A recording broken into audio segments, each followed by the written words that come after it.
We are unfortunately fated to listen to the delusional tirade of Pakistan against my country. A country that bombs its own people, conducts systematic genocide, can only attempt to distract the world with misdirection and hyperbole. This is a country that conducted Operation Searchlight in 1971 and sanctioned a systematic campaign of genocidal mass rape of 400,000 women citizens by its own army. The world sees through Pakistan's propaganda. President, at the outset, I congratulate Russia on assuming the presidency and thank the Russian Federation as the President of the Council for holding today's open debate on the topic of women, peace and security. I thank the Secretary General and other briefers for their presentation as we gather today to mark a quarter century since the adoption of UN Security Council Resolution 1325.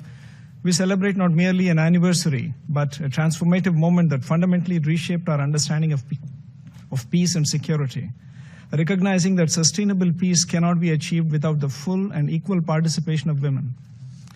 India's commitment to this principle, however, predates this resolution by several decades. India has consistently contributed to UN peacekeeping as an expression of our commitment to global peace. What distinguishes India's peacekeeping legacy is not merely the scale of our contribution, but our pioneering recognition of women as indispensable agents of peace. As early as the 1960s, much before the adoption of Resolution 1325, India deployed women medical officers to the Congo, making one of the earliest instances of women serving in UN peacekeeping operations. This was not merely a symbolic gesture, but a practical acknowledgement that women's perspectives, skills, and presence are essential to effective peacekeeping. This early commitment found its more pronounced expression in 2007 when India deployed the first ever all-female formed police unit in the history of the UN to Liberia. This groundbreaking initiative went far beyond enhancing security. It catalyzed a transformation in Liberian society, inspiring local women to join law enforcement and participate actively in rebuilding their nation. The unit reduced crime rates while simultaneously demonstrating that women could serve as both protectors and role models. This initiative was indeed a game changer. India's leadership in championing women peacekeepers is exemplified through the appointment of Dr. Kiran Bedi, the first woman officer of the Indian Police Service, as the first ever female police advisor and head of the United Nations Police Division in 2003. Today, over 160 Indian women peacekeepers serve in the field, and all women female engagement teams have been deployed in Democratic Republic of Congo, Abyei in Sudan, and South Sudan.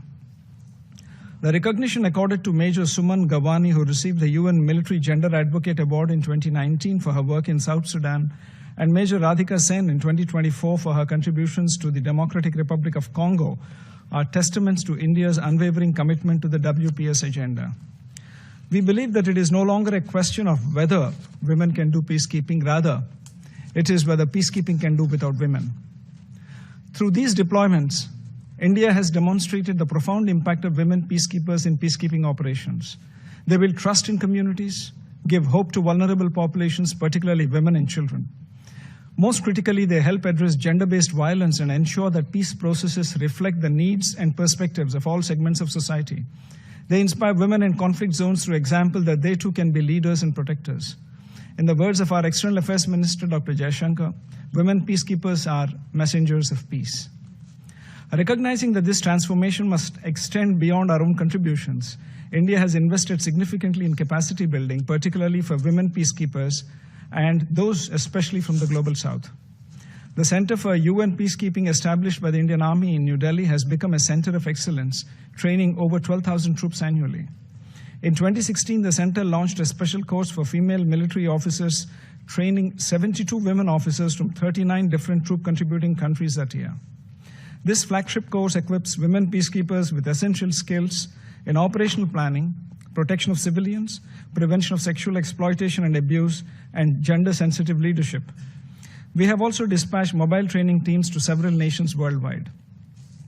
I'm happy to recall that in February 2025, India hosted the International Conference on Women Peacekeepers from the Global South, bringing together women peacekeepers from 35 nations.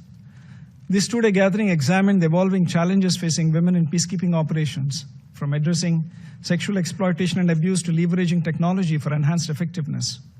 The conference was not merely a forum for discussion, but a platform for developing actionable strategies to increase women's participation and their impact in future peace missions. More recently, in August 2025, India hosted the UN Women Military Officers Course, which saw a participation from 15 countries. President, every year we are unfortunately fated to listen to the delusional tirade of Pakistan against my country, especially on Jammu and Kashmir, the Indian territory they covet. Our pioneering record on women, peace and security agenda is unblemished and unscathed. A country that bombs its own people, conducts systematic genocide, can only attempt to distract the world with misdirection and hyperbole. This is a country that conducted Operation Searchlight in 1971 and sanctioned a systematic campaign of genocidal mass rape of 400,000 women citizens by its own army. The world sees through Pakistan's propaganda. President, as we look ahead, India remains unwavering in its commitment to the women, peace and security agenda. We stand ready to share our expertise with partners, particularly those in the Global South, fostering collective solutions to shared challenges. Thank you, President.